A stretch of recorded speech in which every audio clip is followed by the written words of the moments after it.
두 번째는 저희가 사실 첫 회부터 좀 관심을 기울였던 소재인데요. 사법비리에 관련한 겁니다. 지금 계속 양승태 차를 압수수색을 했다, 양승태 압수수색 영장을 청구를 했는데 뭐 다 안 들어줬다, 뭐 어쨌다 저쨌다 이렇게 사람들의 이름이 많이 나오는데, 사실 사법비리에 관련해서 사람들의 이름이 많이 언급이 되지만 언제나 그 중에 마지막에 나오는 이름은 양승태였었던 것 같아요. 그래서 사법부가 왜 문제인지, 구조적으로 어떤 문제가 있는지, 뭐 법률적으로는 어떤 문제가 있는지 이런 것들도 알아보는 것도 괜찮겠지만, 이번에는 좀 개인에 집중을 해보고자 어떤 사람인지, 양승태가 어떤 사람이길래 이런 선택들을 하고 있고 이렇게 비호를 받고 있는지, 이런 것들이 좀 궁금해졌습니다. 자, 이게 이제 사법농단이라는 얘기잖아요. 네.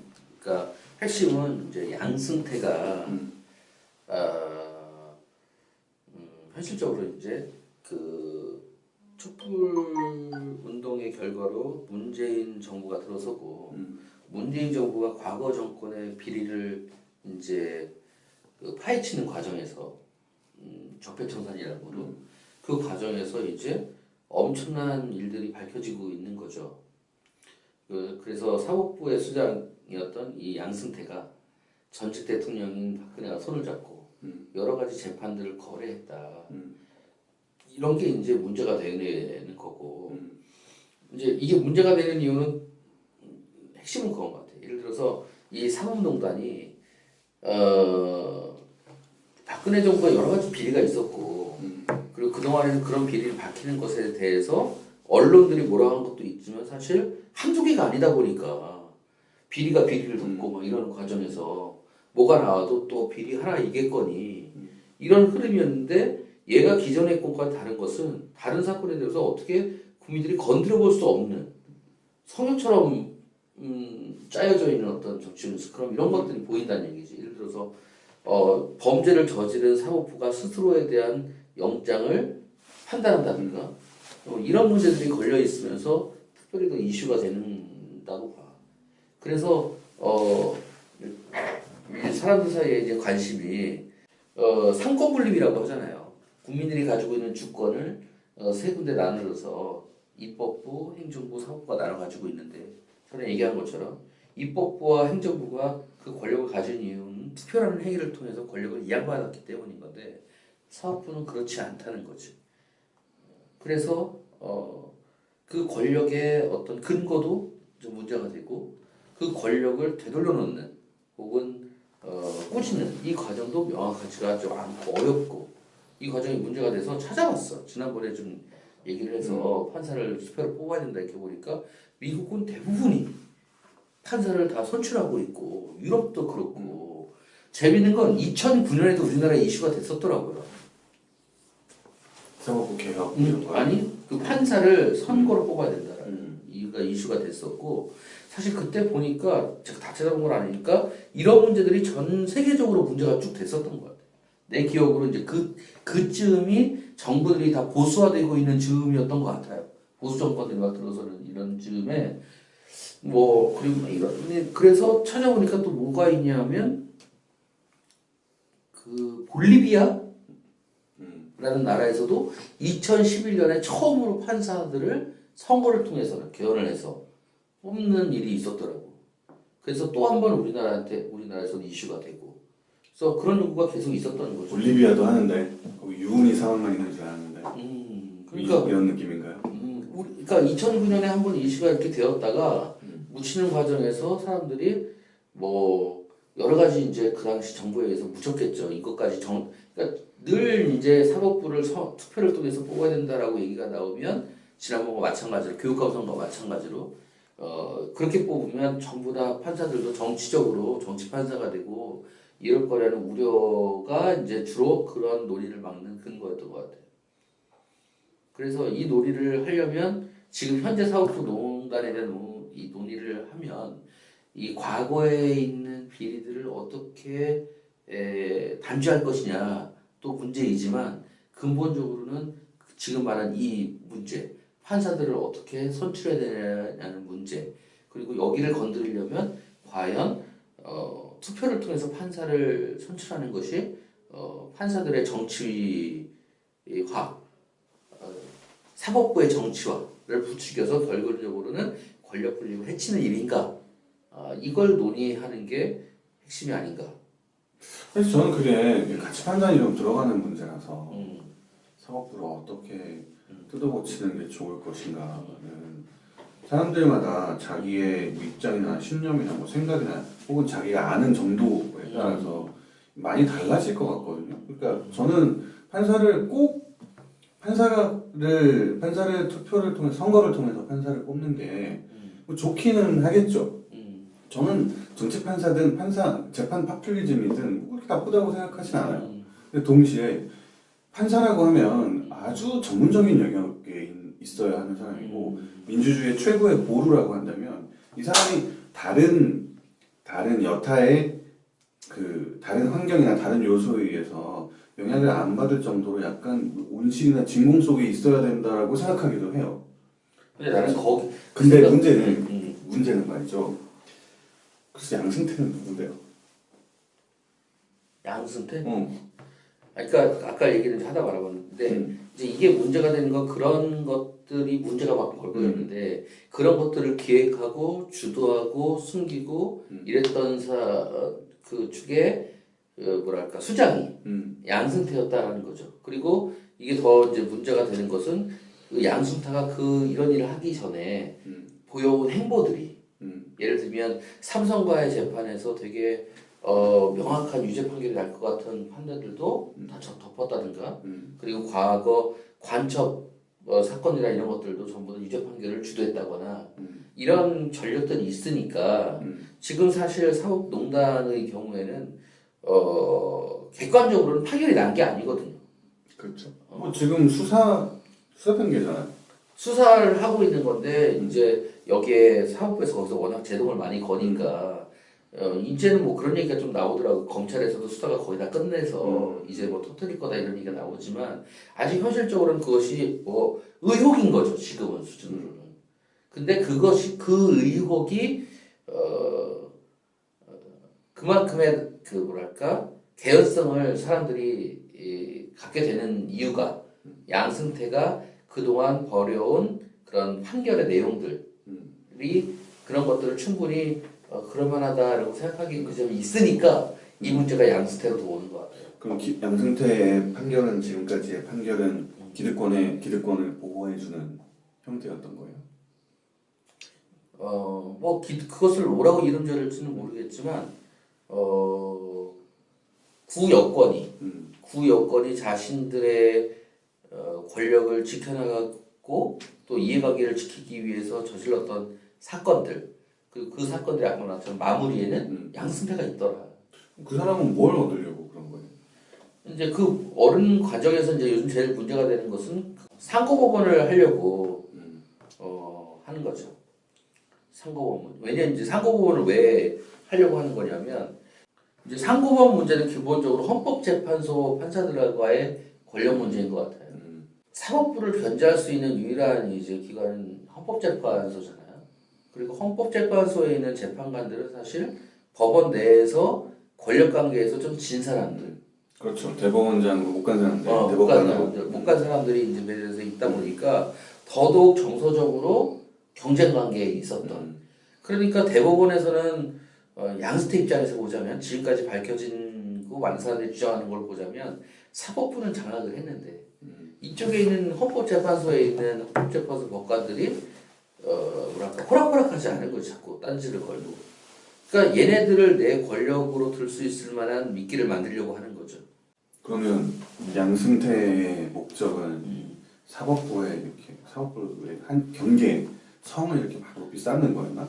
지금까지 밝혀진 그러니까 언론의 방향으로는 그래요. 그러니까 이 상고법원을 만들려고 상고법원에 대한 로비 뭐 그런 회의록이나 이런 것들을 밝혀진 거 그러기에는 내가 보기엔 너무 작은 문제라고 나는 생각을 하는데 지금까지 그 사법부에서 행정처나 이런 데서 이제 회의하고 나오는 정과들을 보자면 자신들의 수건 사업인 상고법원 문제를 관철시키기 위해서 당시의 여당이 관심들을 보였던 재판들에 대해서 적극 협조하고 또 동의를 이뤄내는 그러니까 이게 이제 재판 거래라는 얘기가 되는 거죠. 주고받는 게 있는 건데 부여권에서는 자신들의 정치적인 문제들을 사업부의 뭐라 그럴까 협조를 통해서 해결하고 사업부는 그 협조된 내용을 가지고 상고법원이라는 문제를 해결하는 뭐 이렇게 거래가 이루어졌다고 지금 보고 있는 거죠. 사람들이.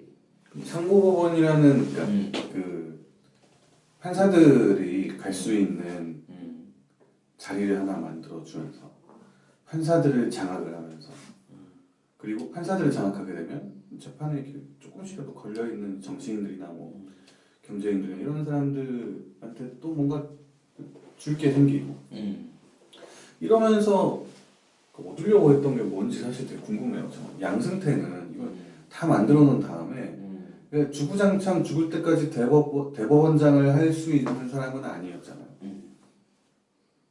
그러니까 사실 저는 이 사람이 사법부라는 존재, 커다란 존재의 그 영원한 영달을 위해서 스스로가 악역의 역할을 하는 사람, 그러니까 그쪽으로 보면 영웅 같은 사람인 건지 아니면 어느 쪽에서 보더라도 되게 나쁜 놈인 건지. 이제 그 얘기도 양승태가 그러면 상고법원 설치에 왜 목을 맺는가를 보면 인사권이라는 거지. 그렇죠. 그래서 거기에서 수많은 돈들이 오가고 그걸 통해서 권력이 형성되고 돈들이 오가고 돈들이 오가는 거죠. 뭔가 철학이 있었던 건 아니었던 거예요. 내가 볼 때는 요즘 자꾸 뭐 이제 그것도 문제라고 생각하는데 전문가들이 나와가지고 이게 마치 검찰청과 김호준이라든지 그 사법부와 검찰 간의 뭐 세력 다툼 그리고 그 안에서 무슨 자신들의 걸 지키는 이렇게 뭐라고 하는 건 아니라고 봐요. 왜냐하면 이 과정에서 단순히 사법부의 독립성 그런 얘기도 하더라고. 예전에 한창 그 뭐라 그럴까 박정희 전두환 이 시절에는 사법부에 대한 침해 행위가 너무 많아가지고 그래서 사법부 내에는 거기에 대한 어떤 그런 그 피해의식들이 가득하고 위기의식이 가득해서 지금도 그 안에는 그래서 사법부의 어떤 독립적인 이런 것들이 훼손될까봐 걱정들이 많이 있다고 그러는데 나는 아니라고 봐. 그런 게 뭐 있다고 하더라도 나는 1% 100의 1? 왜냐면 그렇게 숭고한 뭐랄까 사법부의 숭고한 가치를 걱정했던 사람들이라면 이렇게 자신들의 재판을 그 거래하고 그건 아니라고 보죠. 왜냐면 그래서 결론은 내가 볼 때는 그 당시에 이미 많은 돈들이 오갔고 이건 추측인 거죠? 네, 추측인 거죠. 예. 아무 근거 없는 아무 근거 없는 추측이죠. 양승태가 돈을 많이 벌었고 그리고 그 밑에서 그 돈을 많이 나눠 가졌고 그런 것들이 드러날까봐 막고 있는 거겠죠. 그럼 그냥 비리네요. 이게 사건이네요. 봐요. 어떻게 생각하세요? 내 생각에는 주류 법관들의 그 수건 사업은 맞다고 봐요. 상고법원이. 예. 상고라는 게 처음에 그 1심에서 고등법원 넘어가는 게 항소. 그 다음에 고등법원에서 대법원 넘어가는 게 상고잖아요. 네. 그러니까 지금 보면은 대법원이 열 몇 명이지? 14명인가? 그 대법원장까지 1년에 한 명당 맞는 사건이 3,000건이 넘는데요. 제대로 하려면 업무가 과중하다는 건 3,000. 사업이 그러니까 그거를 전담할 수 있는 그 상고법원을 만들어가지고 그 상고법원 판사들이 그걸 하면은 되지 않겠느냐라고 하는 어떻게 보면 합리적인. 근데 그 문제를 또 해결하는 방안 중에 또 하나는 대법관 수를 늘리는 거죠. 그렇죠. 그냥 무슨 뭐 국가 원로들처럼 열 몇 명이서 그냥 다 헤쳐먹지 말고 몇백 명으로 늘리면 되잖아. 그렇죠. 대법원 그 대법관을. 독일 같은 경우에도 100명이 넘는데요. 대법관 수가.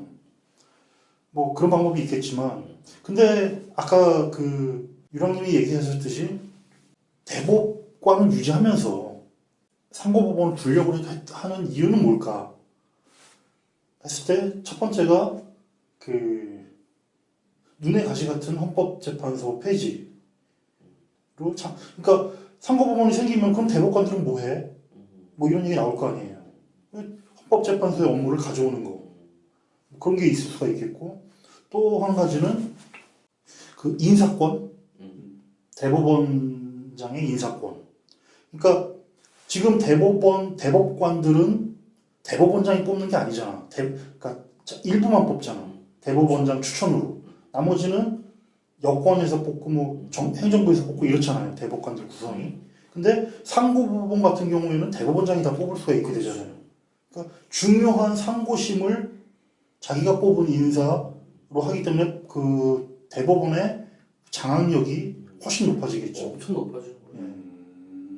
그렇기 때문에 그 주류 법관들은 이것을 수건 사업으로 대법원 그 법원 조직을 강화할 수 있는 수건 사업으로 당연히 생각하지 않았을까. 결국에는 사법부의 왕이 되겠네요. 그렇죠. 그러니까 밖에 나가 있는 권력은 정복을 하고 안에는 그 좀 더 이렇게 위계를 다지고 그러면 와 이거 거의 나폴레옹인데.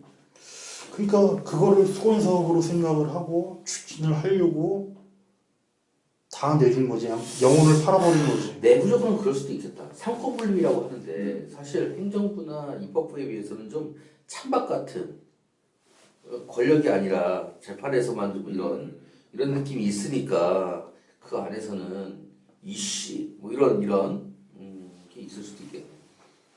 지금 왜 이씨라고 하는 거? 정말 어떻게 될까요? 내기할까요? 근데 이 과정이 지금 이제 탄핵이 되면 누가 그 탄핵을 국회의원들이 탄핵을 발의하는 거죠? 이거? 예, 국회에서 결정하는. 국회에서 하는 거죠, 순전히. 누굴 타는? 근데 양승태는 탄핵이 안 돼요. 이미 양승태는 아니잖아요. 나갔잖아. 자연인이니까. 그러니까 양승태가 뭐냐? 양승태는 이제 수사의 대상인 거고 판사들은 이제 탄핵의 대상인 거지. 그러면 현재로 보자면 탄핵을 하면 그 다음 또 전과 같은 과정을 통해서 이게 뽑혀져야 되는 거. 그렇죠. 이게. 그러면 양승태가 꿈꿨던 거는 개헌이 있었겠네요. 개헌 없이는 불가능한 것들이잖아요. 상고법원은 어떻게 법률로 이렇게 대충 퉁친다고 해도 뭐 헌법재판소를 없앤다거나 이런 것들은 개헌이 필요한 일이니까 뭐 수단적으로 그럴 수 있는. 큰 그림을 그렸구만. 그래서 구속이 될까요? 근데 난 진짜 이게 될까? 그런 문제가 또 있다고 하더라고. 판사들이 엄청난 또 정보량을 가지고 있다고 하더라고. 많은 걸 했으니까. 그래서 국회의원들이 이 고양이 목에 방울 따는 일로 여겨져가지고. 근데 심지어 김어준조차도 사법부에 대한 얘기는 다른 김어준의 관심사보다 훨씬 더 조금이에요. 사법부가 개혁이 돼도 삼성을 조지지 않으면 말짱 도루묵이라고 생각을 하니까. 그런 면이 있겠네. 특히 판사들은 전부 다 삼성의 직원이라고 봐도 될 만큼 이해관계들이 다 있지 않나? 장학생들 많지. 안 되겠네요, 잘. 잘 안 될 거라고 봐요. 그러면 그게 잘 안 되면 이게 진짜 초유의 일이지 않아? 너무나 명명백백하고 뻔하고 중대한 사건인데 정리가 안 되고 넘어간다는 게. 아 근데 발등에 떨어진 게 너무 많아. 누구 그래서- 갈등이요? 지금 정권이랑 해야 돼. 개혁 세력에게 떨어진 게 너무 많아가지고 밀리는 것 같아. 그냥 우선순위에서 밀리는 것 같아요. 이거 사실 지금 티도 안 나고 괜히 반발만 커지고 자칫 잘못하면 왜 DJ 정권 때 언론 건드렸다가 난리 났었던 것처럼 그렇게 될 수도 있을 것 같아요. 이 문제를 바라보는 민주당의 시선이나 정체성은 뭐라고 생각합니까? 그게 궁금해요. 그게 나는 민주당을 보여준다고 생각하거든. 이 일이 나는 민주당이 어떤 당인지를 여실히 보여주는 결과일 거라고 생각하는데. 저는 아직 잘 모르겠어요. 아주 쉽게 말하면 네. 개혁의 주체인가 개혁의 대상인가. 그러니까 잘 모르겠는 거예요. 개혁의 주체인지 개혁의 대상인지는 아직 모르겠는데 사법부 개혁의 구경꾼인 것 같긴 하다. 이런 느낌? 근데 이게 구경꾼이 왜 크게 보면 두 종류가 있잖아요. 관중석에 있는 구경꾼하고 이 선수석에 응원석에 있는? 아니 선수석에 있는 구경꾼 후보들 나갈 준비가 돼 있는. 근데 민주당이 선수석에 있는 구경꾼인지 관중석에 있는 구경꾼인지 아니면 아예 구경도 안 하고 있는지 구경꾼조차 아닌지 모르겠어요. 아무것도 안 하고 있는 것 같아서 그냥 이 또한 지나가리라고 이런 생각일 수도 있을 것 같아요. 너무 중요한 문제인 것 같은데 이게 아니 이게 이대로 가면 참 그 우리가 흔히 말하는 적폐 세력이나 이런 사람들 보면 매우 안심되는 대목이잖아. 그러면 양승태는 지금 쫄아있진 않겠네요. 아 좋겠다. 아니면 양승태 꼬리 자르기로 될 수도 있겠지. 너무 뿌렸으니까. 네, 양승태 대신 꼬리 자를 사람 지금 하나 있잖아요. 왜 PD 수첩에서 PD 도망. 아니 양승태까지 그냥. 양승태까지 어디까지가 꼬리일지는 그래서 과실 이런 식으로 배임 뭐 개인적 일탈부터 시작해서 지켜보면 될 것 같습니다. 김어준의 새로운 관심사죠. 북한에서는 독립운동가들을 잘 대해주고 있더라라는 건 김어준의 또 다른 새로운 관심사인 것 같은데 그러면서 영운형 기념사업회 얘기가 나왔어요. 영운형 기념사업회가 잘 안 돌아가고 있더라 혹은 오염됐더라라는 이야기가 나왔는데 기념사업회까지는 잘 모르겠고 제가 어렸을 때만 해도 영운형은 빨갱이였었거든요. 그쵸. 입에 거론도 못하는 영운형, 박헌영, 김일성 뭐 이런 사람들 전부 다 살짝 돌리면 백석 막 이런 사람도 마찬가지였고 근데 알고 보니 영운형이 훈장도 받은 사람이더라고요. 그리고 진짜 뭐 기념사업회도 있고 그래서 갑자기 궁금해졌습니다. 이 사람의 기념사업회가 잘 돌아가지 않은 게 문제가 될 만큼 우리가 기억해야 하는 사람인가? 과연 그는 누구인가? 이런 거 짧게 한번 다뤄보죠. 해방 초기 투탑 네. 이승만과 영운형. 근데 이승만 같은 경우에는 실질적인 무슨 활약이 있어서가 아니라 미국에서 뭐 한다니까 좀 거품이 많이 난 끼었을 거라고 봐요. 영어도 잘하고 뭐 어디 나왔죠? 많이 배운 미국이랑 얘기가 통하는 무려 미국이 일본을 때려 부셨는데 그 위세가 그냥 하늘을 찌르는 일본 제국을 그냥 넉다운 시킨 그 미국에서 활동을 한 독립운동가라더라 라니까 그거 대중적으로 인기가 많이 있었을 거라고 봐요. 근데 실질적으로 이승만은 아무튼 임시정부에서 탄핵도 당하고 그랬죠. 경고도 받고 또 문제가 많았던 사람으로 또 기록에 나와 있잖아요.